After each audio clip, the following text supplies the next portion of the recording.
Okay, quick video. This video is more like a discussion. I wanted to ask you guys the question and just open it up to my audience of an idea that I had. I had spoken just with one of my good old friends and thought it was a decent idea, but I wanted to open it up and see what you guys think. And essentially, it's a biohacking app. So I had gotten the idea yesterday. I was working on my ebook. As of now, it should be out by the time any real audience wants to see this. Link in the description.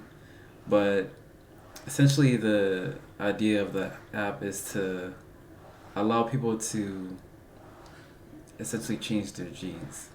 So epigenetics, something new that's been still some research at this time in 2023. People don't really know much about it, but the central premise is that you can change your gene expression. You could turn certain genes on and off. So I was doing some research about melanin types, and the different skin tones. If you've watched my latest video on the most attractive skin tone, then you guys know that within a range of yellow, orange, and red, those are typically the most attractive skin tones. So people of European descent want orange skin tone, and then people who are of African descent typically want light skin features.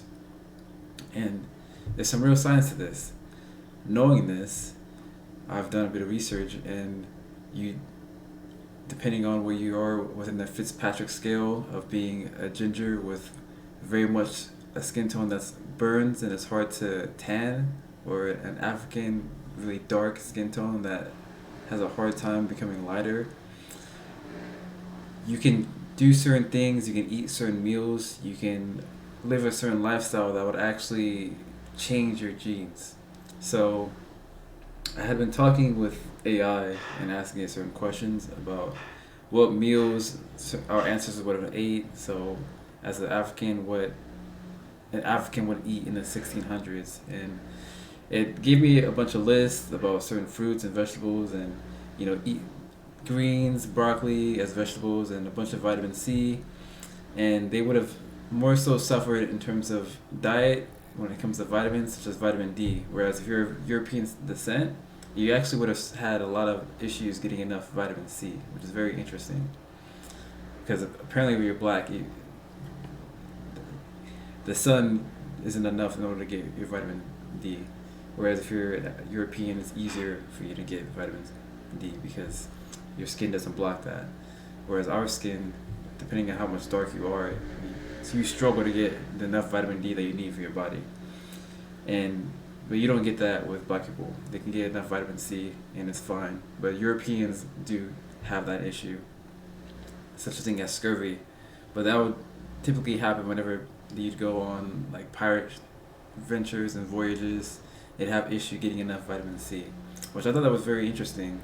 But basically, what it came down to in terms of gene expression is if you were to eat vitamin C, so if you're a black African American and you want to make your skin tone, look up Fitzpatrick type scale, or I'll put it up in the video. I'll put it into the video. You can see the different scale, you can see where you are, and it's Fitzpatrick skin tone. And depending on where you are in that scale, you can either go up a scale or down a scale. So I, as a kid, was a Fitzpatrick type 4, and as I got older, I had went to all the way to 6. I'll probably post some pictures up of how dark I was in the past versus now, and then how light I was when I was a kid versus, again, now. And a lot of it is because my body started producing more melanocytes and melanin. So depending on your origins, depending on your descendants, you will either be able to easily produce melanin, which will make you darker, or it'll take a little bit longer. But it's not just about your descendants and genetics, it's primarily your lifestyle. So I was out in the sun a lot, I was always outside, and therefore my skin started to adapt. It started to produce more melanin. And I started to eat certain foods. When my mom was pregnant, she ate mostly vegetables, and therefore a lot of my skin was becoming more vitamin C abundant, and so I didn't have a lot of melanin in the beginning. But over time, I started eating more chicken. I started eating more tyrosine, which is a compound that synthesizes for testosterone production, but men generally are darker. So if you are abundant in testosterone, you're gonna be likely to become darker as well, and it also helps with melanin synthesis too.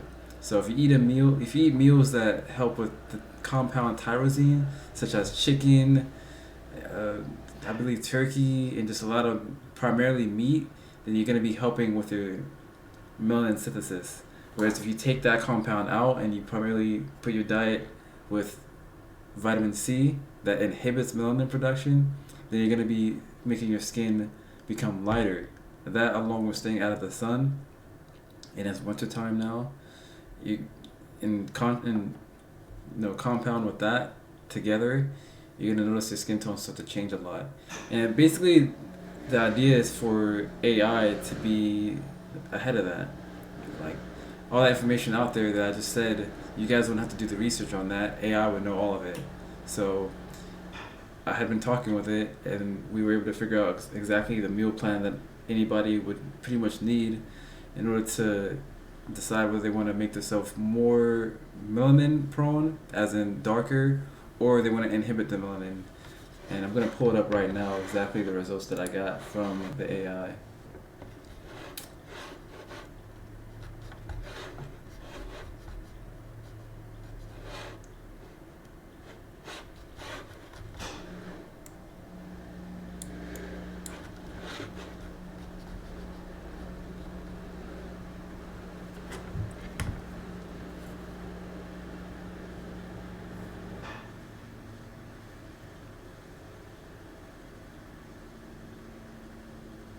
Okay, so the meal plan that they gave me for melanin inhibiting, I had to look up my phone because I'm trying to pull it up on my computer and it's taking a minute.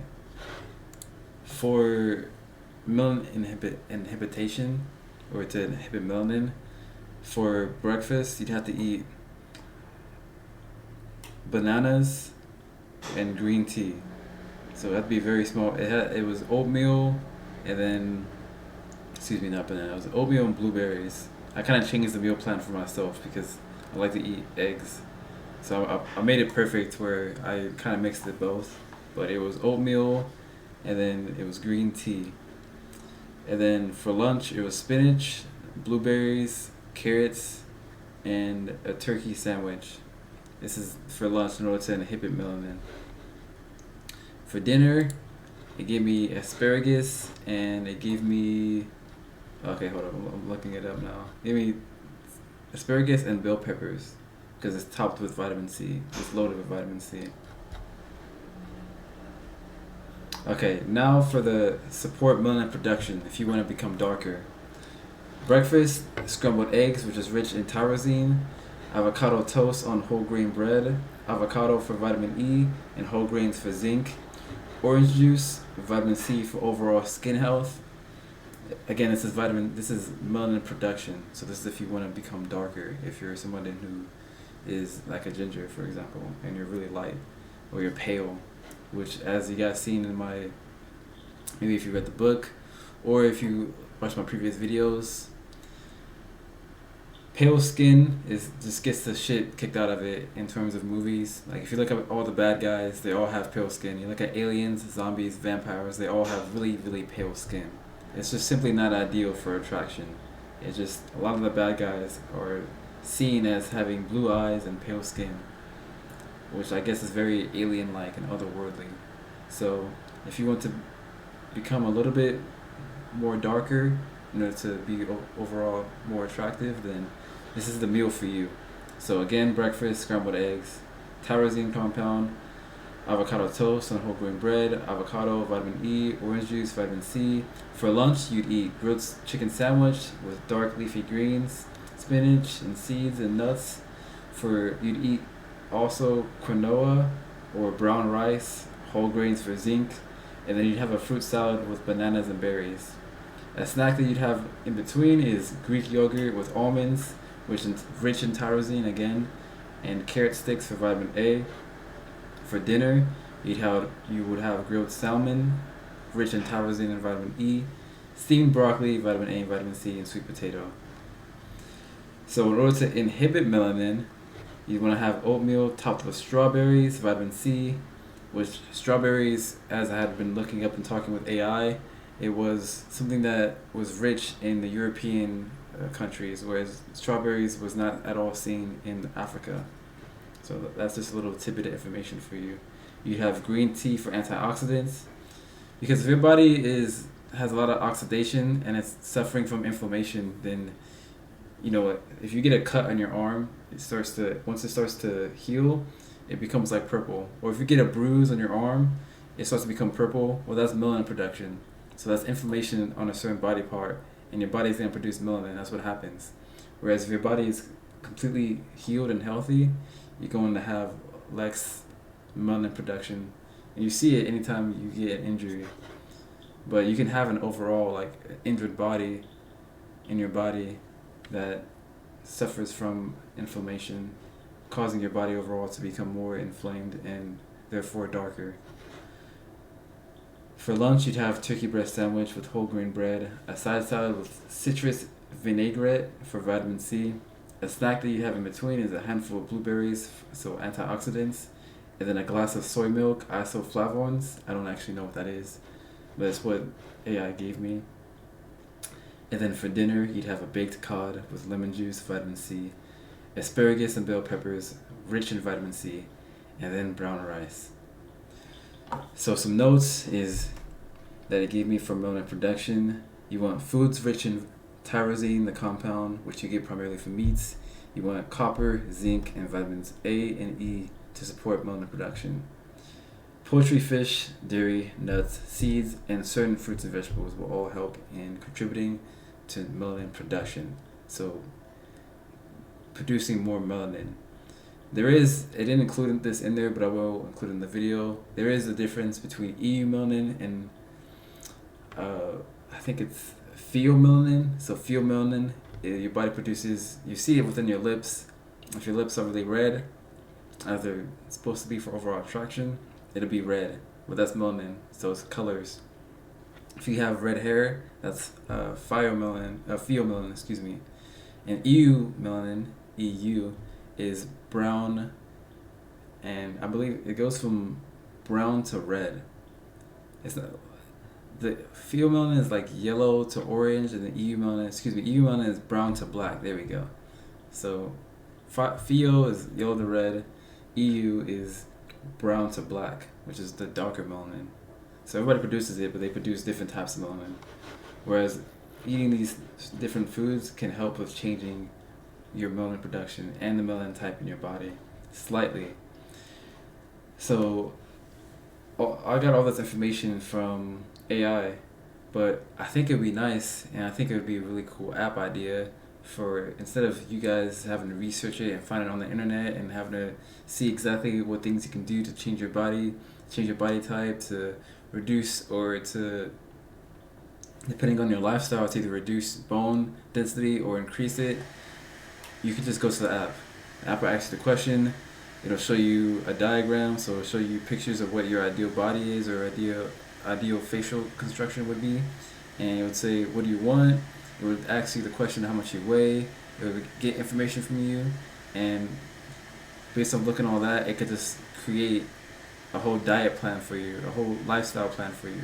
And it'll show you exactly how long it would take in terms of you living this lifestyle in order for the changes to occur. So from what this gave me with my diet plan, if I had the idea of wanting to become more lighter and going off the Fitzpatrick scale that I've been given at birth, it would take me a few months in order for me to go from my current skin tone to being a little bit lighter.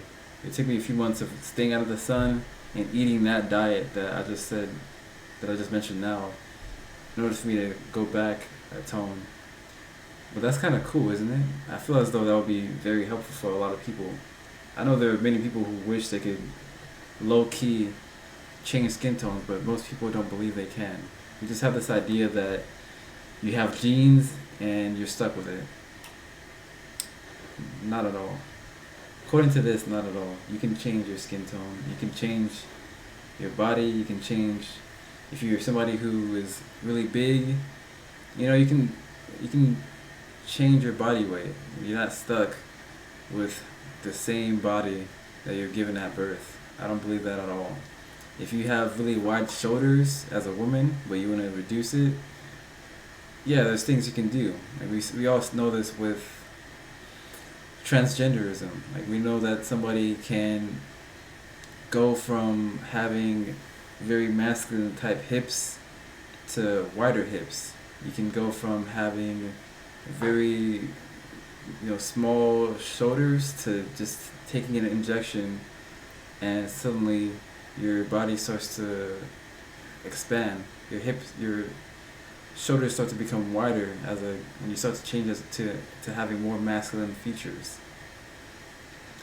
Everybody knows this, but nobody wants to have to take an injection. Everybody wants things to be natural, which is fair.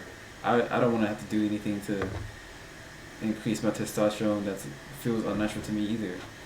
But once you understand certain lifestyles and certain diets, then you start to see that it's possible to do it naturally without having to take an injection. And that's the whole idea, is to be able to biohack your body yourself naturally. I want to see what you guys' idea and what you guys think of this idea, because I think this is something that could change everything. I feel as though it's almost like, in the 80s, our idea of what the future is in like 2500 with AI and flying cars and, cyborgs and like humans enhanced with AI. This could be the equivalent of Jarvis, where you tell it you want to live this kind of lifestyle, or you tell it you want to look this kind of way. It gives you a schedule of what you should do day to day, how you should eat, and then if you start slacking, it gives you notifications. Like, hey, you need to be doing this. Like, hey, you need to be doing that. That way, and you know exactly how long you can like live this lifestyle for. Because obviously nobody wants to have to be on a strict diet for a long time. But you can see exactly how long it would take in order for you to get the results that you want. And ideally, in future updates of the app, you could include, hey, I want to eat this in my diet today.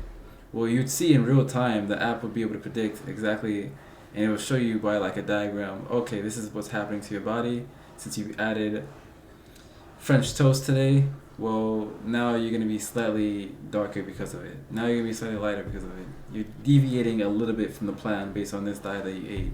And this is how long it's going to take now because of the diet that you ate. I think that would be pretty cool. And I think AI, with its future updates and it becoming something that is inevitable anyways, I think I could create this app and it could help a lot of people. It would probably just be like a $1.99 subscription, so you pay for it and then you subscribe and you'd use that and then it'll help you, and yeah, that's pretty much it. Anybody who likes it now and anybody who subscribes early, like I have a pre-ordering requisite where you could pay now and you'd have a lifetime subscription, and then anybody else who would pay afterwards. So it'd be something that you can invest to the idea now, and everybody else would have to pay. I think that's pretty cool. That's kind of nice. If you pay now or do like a little bit of a investment, then for the future you'd never have to pay again. Say a year of using it and constantly using it, you'd see the benefit of making that initial investment. Yeah, I think this is a pretty good idea, but you guys let me know what you think.